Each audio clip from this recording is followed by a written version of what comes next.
the most important is that the network is the future, which means that in future the value paradigm is going to shift towards networks. And what do I mean by that? I mean that the cloud is going to move into the network.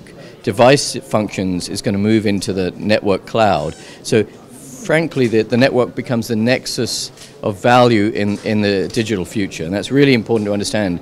It's important because it means our industry is going to play a preeminent role in building new value as opposed to being commoditized.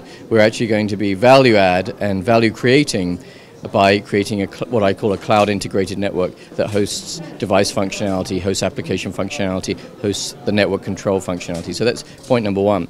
The other interesting point, and maybe there's two factors, that cloud and that network, when they come together, have to be very close to the user, because we've run out of bandwidth and we've run out of scale in our software functions, our control planes. So the only way to solve that is to go very close to the end user, where I can get much more control plane scaling in my cloud, and I can get much more bandwidth.